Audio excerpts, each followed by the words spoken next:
Bem-vindos ao Capital, o programa de Economia e Negócios às quintas-feiras na RTP2. Em Fátima, um novo espaço recria as aparições com o recurso à tecnologia de ponta. São hologramas, sons e até odores que conferem mais realismo à história. Na Polónia, nas instalações da Seleção Portuguesa de Futebol, há soluções interativas que visitantes e jornalistas podem experimentar. Comum a ambos os projetos está a assinatura do grupo One Gema, que trabalha em realidade aumentada, realidade virtual, pisos interativos, soluções sensoriais e outras tecnologias novas e de ponta aplicadas ao marketing e à comunicação. Tiago Ribeiro é um dos fundadores da empresa, com quem vamos saber como se desenvolvem estes produtos em Portugal e que ambiente empreendedor temos para competir nestas áreas. Tiago, obrigado por ter vindo, antes de mais. Obrigado pelo convite. Obrigado. E eu começava precisamente por falar destes dois projetos que descrevi resumidamente, o de Fátima e este na sede ou nas instalações da Seleção Portuguesa na Polónia. Já há mercado em Portugal, de facto, para este tipo de soluções mais inovadoras? Sim, este projeto de Fátima é claramente o culminar de alguns projetos que tivemos, porque é um projeto com uma visibilidade e com uma importância bastante grande. E de facto há espaço, porque em todas as áreas as pessoas querem se diferenciar, querem inovar e querem mostrar que podem fazer as coisas de uma forma diferente. E quando começámos com o projeto de Fátima, era exatamente esse o objetivo. Fátima tem uma exposição mundial e eles já têm muita divulgação, muita promoção, mas queriam fazer uma coisa que os pusesse no mapa, digamos. E então lançaram-nos um desafio de fazer um museu que tivesse experiências e que permitisse às pessoas serem transportadas quase no tempo e perceberam o que é que aconteceu na altura. E foi isso que tentámos fazer.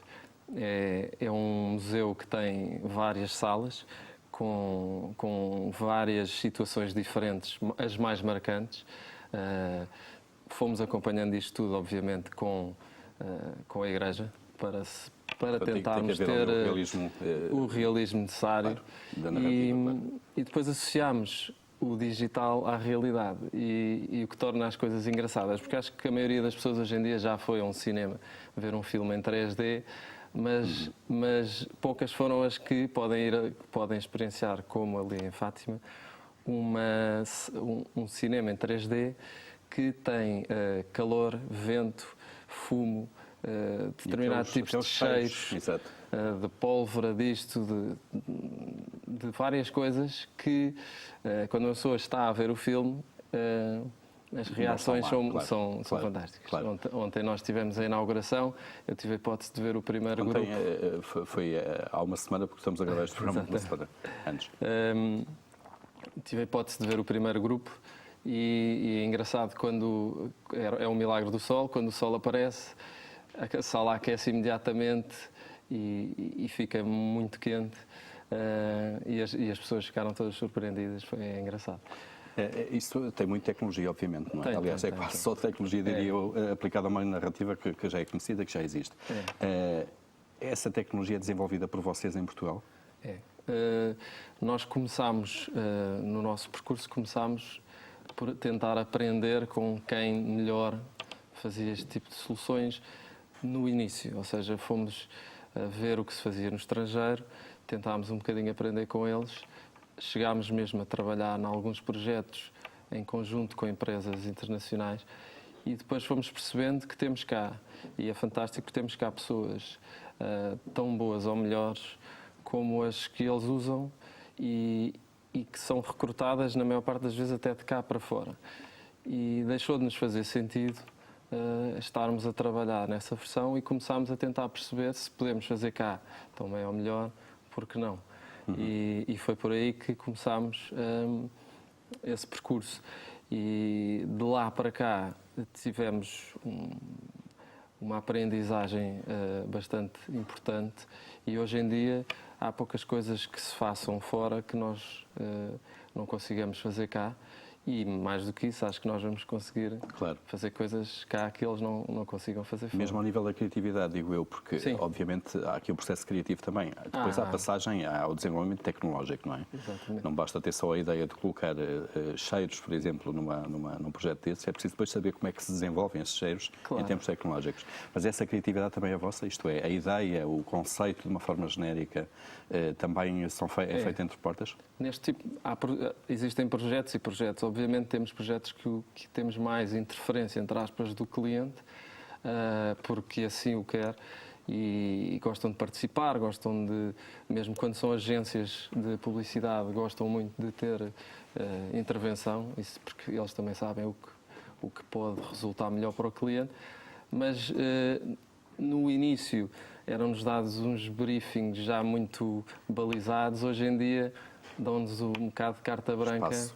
porque sabem que vão ganhar também um bocadinho mais com isso. Isto não é falsa modéstia, mas Vocês enriquecem o processo criativo. nós claro. trabalhamos muito com as coisas, se calhar estamos mais por dentro, olhamos e vemos as coisas da forma mais correta e podemos ajudar mais. E os clientes foram percebendo que podem potenciar se nos derem um bocadinho mais de liberdade. Por isso temos a parte de programação, temos isso tudo, mas também temos a parte de criatividade. No fundo, você trabalha numa área genérica, que é a aplicação dessas novas tecnologias e novos conceitos à comunicação, à publicidade e ao marketing, não é? Sim. Portanto, pegam uma atividades tradicionais e colocam uma grande componente tecnológica e de inovação em cima.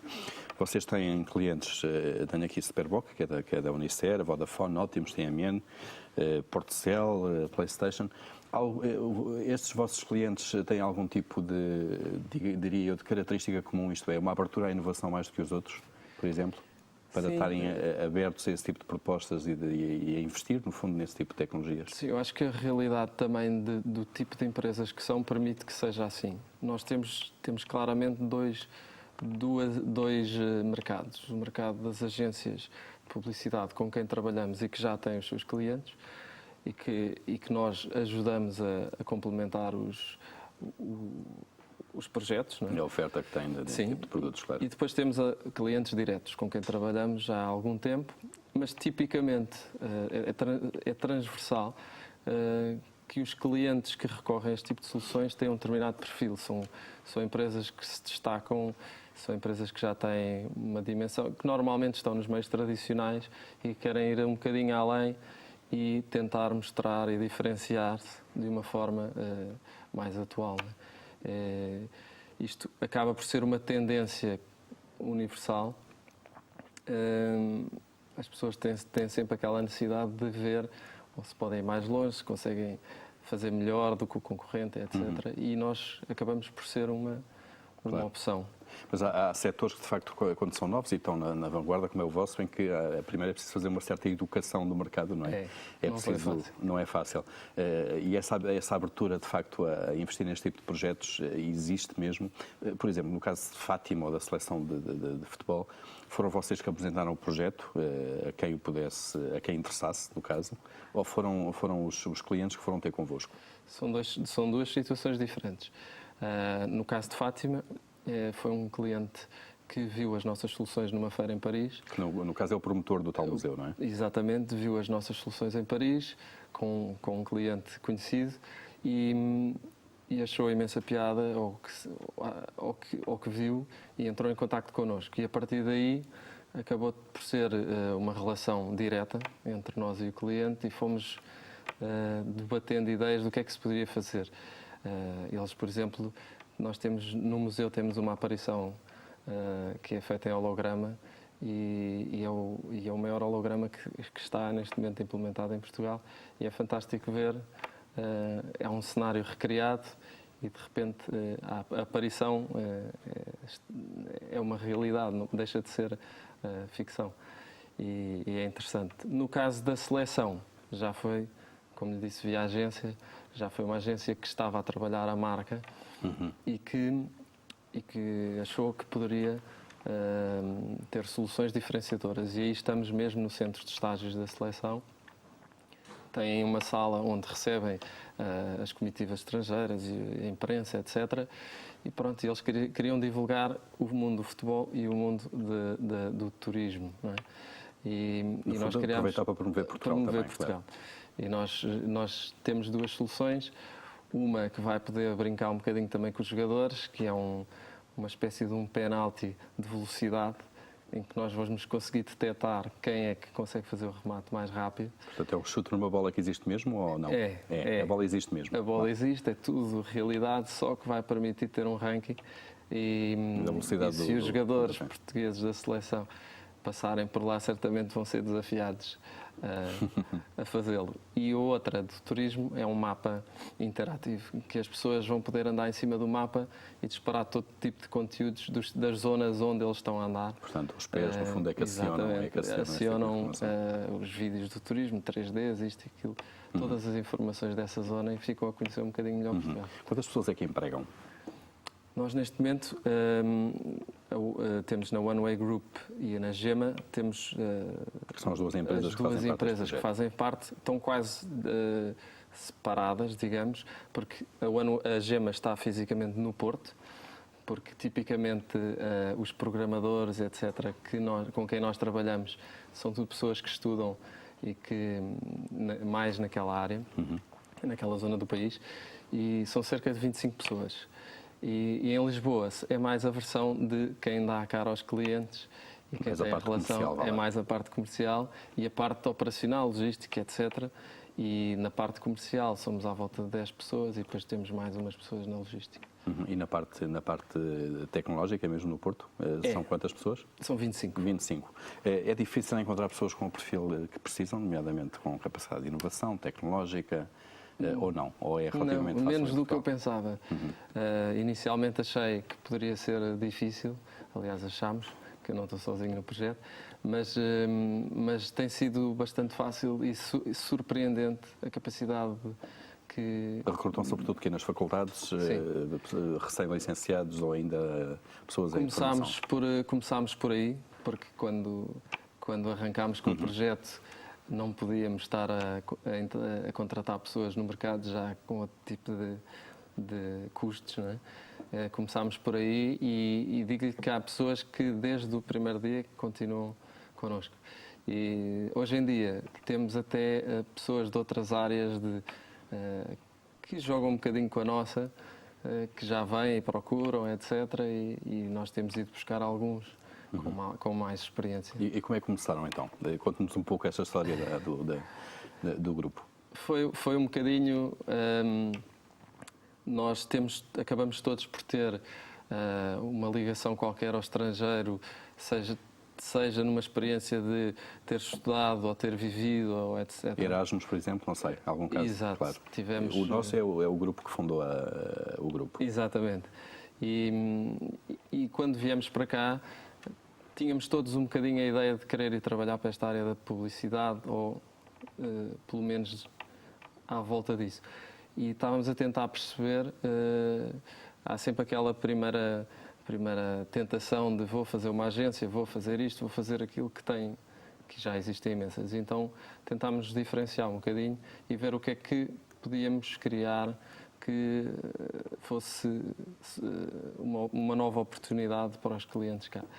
E como tínhamos este passado no estrangeiro, acabámos por criar o que se chama uma agência de meios alternativos. Só que depois fomos à medida que o percurso foi avançando, fomos vendo quais seriam as melhores opções, porque o meio alternativo é assim um bocado vago e há coisas que não resultam. Meios alternativos já agora são suportes diferentes para a publicidade. Suportes diferenciadores, exatamente. Os aviões que passam nas praias com aquelas Exatamente, nós publicidades. trouxemos e os aviões trouxemos há 6 ou 7 anos e continuamos, neste momento somos os líderes de mercado. Mas isso é um negócio mais tradicional, não é? E pouco inovador, digamos. Acaba por ser um negócio que resulta bem, que funciona bem e que nós gostamos de ter, mas depois fugimos um bocadinho para esta área das tecnologias. E como é que começaram, de facto? Portanto, foram para a área das tecnologias, fundaram a empresa, certamente. Como é que é o processo de empreendedorismo em Portugal, segundo a vossa experiência? É difícil, é fácil? Não foi fácil, porque nós eu vi uma vez uma conferência que dizia que quando se começa uma startup para se financiar nos 3 Fs: Family, Friends and Fools. Exato. E acabámos Família, amigos e os tontos, os tolos, vá lá. E os Fools acabámos por ser nós, porque decidimos que não íamos fazer assim e optámos por arrancar com o projeto. Ou seja, quando conseguimos o cliente, arrancámos, decidimos não ter ordenados neste arranque e estar alguns meses até perceber o que é que saía dali. Felizmente correu bem, fomos tendo cada vez mais projetos, fomos tendo cada vez mais clientes, ao mesmo tempo que nós estávamos 3 pessoas em Lisboa e tínhamos 3 pessoas no Porto que estavam a fazer mais ou menos o mesmo. O nosso percurso acabou por se cruzar e começámos a trabalhar juntos. E pouco tempo depois já não havia diferenciação entre as duas empresas e acabou por haver uma junção das duas, uma fusão das duas, exatamente. Nesse processo todo tiveram depois financiamentos bancários ou não? Ou foram crescendo organicamente? Não, fomos crescendo organicamente. Isto é, à medida que os clientes vinham, faziam os projetos e as receitas que tinham. Portanto, a empresa foi crescendo claramente à medida que ia angariando clientes. Nunca até hoje. E nunca tiveram necessidade de chegar àquele ponto em que é preciso, de facto, dar um salto de investimento, tipo, para investir mais em tecnologia, para contratar mais pessoas de uma vez só e para conseguir outros mercados? Ainda não chegaram a esse ponto? Não, eu acho que já chegámos pelo tipo de projetos que temos, mas felizmente até agora os projetos têm de uma forma natural, têm conseguido, uns atrás dos outros, superar todas as necessidades que tivemos. E acabou por se inverter um bocadinho o processo. Nós inicialmente achámos que poderíamos vir a precisar de financiamento e ao fim de X projetos e de alguma visibilidade, os financiamentos começaram, ou seja, a oferta de financiamento ou de entrada de capital começou a surgir espontaneamente por pessoas que viram o projeto, que acreditavam e que acreditam e que gostavam de fazer parte, mas até hoje... E essas pessoas chegaram a entrar ou não? Ainda até hoje não, nem nos financiámos, nem entrou nenhum business angel ou algum tipo de... Mas acha que esse caminho isso vai acabar por acontecer ou que vão continuar num crescimento orgânico? É possível. Nós, neste momento, fugimos um bocadinho, não estamos só no mercado português e pensámos que por aí talvez pudesse ser necessário. Mas até agora já arrancámos com o mercado de Angola e depois arrancámos com o mercado do Brasil há muito pouco tempo e até agora não tivemos essa necessidade, até porque as coisas cá têm-nos corrido bem e tem sido suficiente. Tem conseguido financiar então o crescimento da empresa. E a experiência empreendedora, quando olha para o país, agora deixando um pouco o seu projeto, mas com essa experiência, quando olha para o país, acha que, enfim, o espírito empreendedor e a capacidade empreendedora está a melhorar de alguma maneira ou é um país que ainda coloca muitos entraves burocráticos, culturais, se quiser, às pessoas como vocês que são novas, que têm um projeto, têm uma ideia e que querem de facto pô-la no terreno? Eu acho que hoje em dia, sobretudo este último ano, tem havido aí um boom enorme destas empresas que ajudam aos novos empreendedores e que... As incubadoras, As incubadoras, eu conheço, aliás, tenho bastantes amigos nessa área que fundaram aí algumas delas e quem me dera a mim ter tido essa orientação que eles tiveram no início. Nós não tivemos e eu não sei se foi bom ou se foi mau, porque nós acabámos por ganhar também bastante com os erros que fizemos. Que é outro problema em Portugal, é que as pessoas têm medo de errar e por isso não arriscam, não é? Acho que as pessoas são têm um bocadinho medo de arriscar, são um bocadinho negativas e nós, não sei porquê, vimos todos de backgrounds diferentes, estudámos todos cursos diferentes, mas acabamos todos por ter uma atitude positiva e uma ambição que é comum aos sócios e por aí tentámos sempre, havia um problema, ok, ultrapassamos, fomos sempre assim e eu acho que faltava um bocadinho, sobretudo na minha geração, faltava um bocadinho esse tipo de atitude. Hoje em dia eu tenho estado a acompanhar esses projetos e acho que há uma ajuda completamente diferente. O ambiente, o entorno, digamos, empreendedor está a melhorar. Acredito que financeiramente seja difícil nesta altura ter algum apoio, mas o aspecto financeiro às vezes não é só Não é o essencial. o essencial. A capacidade de avançar com o projeto. O apoio que estas novas empresas dão e as entreajudas, estarem todos nos mesmos locais, poderem usar determinado tipo de serviço em conjunto, etc., eu acho que ajuda bastante. Disse-me há pouco que estavam a começar em Angola e no Brasil. Em Angola já estamos. Mas como é que isso funciona? Tem lá uma delegação já? Tem lá alguém já da empresa ou vão lá para os projetos concretos? São dois mercados diferentes. Em Angola temos estado a trabalhar com as agências portuguesas que lá estão. E, portanto, no fundo, trabalham para as agências que são fornecedores dessas agências. Vamos um bocadinho atrás dos projetos, em função do que nos pedem, por aí. No Brasil, a opção foi diferente. Exatamente igual ao que fizemos cá. Quisemos começar pequeno, não nos quisemos aventurar assim com grandes escritórios, muita gente, etc, etc. Com poucos custos fixos, não é? Claro. Poucos custos fixos. Foi sempre a nossa filosofia e foi exatamente o que fizemos no Brasil. Não quisemos arriscar abrindo logo escritório, mandando para lá pessoas, etc. Optámos por ir conhecer o mercado.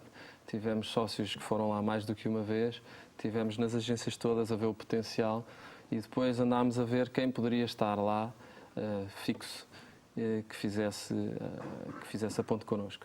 Por isso tivemos acesso a uma pessoa que achámos que tinha potencial, contratámos e começaram a surgir os projetos até que houve a primeira adjudicação. Mas, que já tiveram no Brasil, então? Já. A primeira e única até agora? Não, tivemos mais do que uma, mas ainda não tive. Ou seja, entramos no mercado, andámos a avaliar o mercado durante a metade do ano passado e entramos em janeiro, basicamente. É um mercado difícil, o mercado brasileiro, na área da comunicação? É um mercado, São Paulo, onde nós estamos, é muitíssimo competitivo. Claro. Mas na nossa área não existe muita coisa. Já existem algumas empresas portuguesas que estão cá e lá, mas não existe grande oferta para a dimensão do mercado que é. E quando fomos às agências, fomos surpreendidos porque toda a gente queria fazer parcerias e queriam exclusividades, isto e aquilo, e nós ficámos um bocadinho assustados com a receptividade que tivemos, mas acabámos por tentar fazer o nosso caminho sem ter ali muitas barreiras e sem nos estarmos a limitar logo a alguma coisa específica, e até agora tem corrido bem. Quanto é que faturam ou faturaram em 2011? Não sei se os números podem ser tornados públicos. Acho que os números até são. Não são surpreendentes, obviamente. Claro, é uma empresa relativamente pequena e estão numa fase de arranque, claro, obviamente. Mas entre os dois, aproximadamente de 2 milhões de euros. E para este ano prevêem um crescimento forte, Sim. imagino. Claro. Quando uma pessoa da sua geração, com uma experiência já empresarial, num projeto novo, inovador, olha para esta situação do país, a crise financeira, mais desemprego, obviamente, e todo esse impacto, assusta-se com isto ou isto é uma realidade que até certo ponto lhe é estranha? Assustámos todos. O ano passado não sabíamos bem o que é que iria acontecer e este ano tem sido surpreendente pela quantidade de coisas que temos feito. Mas acaba por ser um bocadinho a realidade em que vivemos e temos de nos adaptar a ela e tentar reagir da melhor forma possível. E é o que temos feito. Temos procurado ser ainda mais diferenciadores, temos procurado ser mais competitivos e tem sido assim que temos continuado a ganhar os projetos. Só que neste caso eu acho que o nosso país, apesar de ser um país que está numa situação específica, eu tive um jantar com um americano muito conhecido, fundador de várias startups no estrangeiro, que veio cá, e eu perguntei-lhe: Portugal, nesta situação, é um país pouco interessante para quem quer criar uma empresa? Ele dizia: não, pelo contrário, tem bom tempo, tem mão de obra fantástica, tem escritórios a um preço interessante, tem uma data de realidades que são ótimas para um mercado que pode estar cá, mas agir global. Ou seja, é um bom sítio para estar e num tipo de empresa que depois se pode trabalhar noutros mercados. Portanto, pode ser um bom ponto de Por partida isso, para nós, outros mercados. eu dou-lhe um exemplo prático. O típico salário que pagamos a um bom programador no Porto, em São Paulo tivemos a avaliar e são 4 vezes mais caros. Lá em São Paulo, 4 vezes mais caro. Por isso, para nós, tendo cá e tendo a estrutura cá e eu podendo enviar tudo por internet, não faz sentido. Claro. E já agora porquê? Porque em São Paulo há escassez de programadores, imagino, porque o salário não é médio lá só a escassez, mas o salário dele atual é bastante mais está muito elevado que o inflacionado nosso. lá. Claro. Exatamente, por isso acaba por ser, para nós, para o tipo de negócio que nós temos, não nos faz diferença nenhuma estar em A, B ou C. Geograficamente não nos faz diferença porque nós conseguimos. O hardware temos em qualquer sítio, porque o hardware que utilizamos é das grandes marcas internacionais. A criatividade, o software e tudo é tudo desenvolvido por nós, por isso mas é transportável facilmente para outros mercados. Tiago Ribeiro, estamos mesmo a chegar ao fim. Eu só lhe perguntava que outros projetos, muito rapidamente, é que têm, além deste da aplicação tecnológica nestas áreas, este mês, aplicações para mobiles, que é um setor que também está a crescer muito, outro tipo de mercados um pouco mais diferenciados. Nós temos clientes distintos também, não é? Este mês vamos abrir uma sala, uma zona interativa no aeroporto do Porto, que as pessoas vão poder sair, os estrangeiros chegam e têm uma zona onde ficam a conhecer e têm várias experiências antes de sair sequer do aeroporto. Mas trabalhamos, obviamente, trabalhamos arquitetura tecnológica, por exemplo. Ajudamos clientes como o Pingo Doce a ter soluções que não são tanto publicidade, são para facilitar o dia-a-dia dentro dos supermercados. Logística. Pessoas, sim, de eficiência, de ver promoções, etc. Clientes como a Superboc, que estão muito associados ao retalho. Nós estamos a fazer um projeto com eles interessante, que vão ser os típicos topos dos supermercados vão ter televisões, displays, aliás, vão ter displays e eles vão poder alterar a publicidade no minuto em que quiserem. As pessoas estão dentro do supermercado, eles da 1 às 2 querem ter uma coisa, das 2 às 3 querem ter outra. Muitos projetos, então. Temos várias áreas onde trabalhamos aplicações, etc. Muito bem. Tiago Ribeiro, muito obrigado por ter vindo. Obrigado CEO da oportunidade. OneWay Gema. Bons negócios no futuro, depois falaremos seguramente mais à frente. Muito obrigado. Muito obrigado. O Capital regressa para a semana. Até lá, bons negócios também.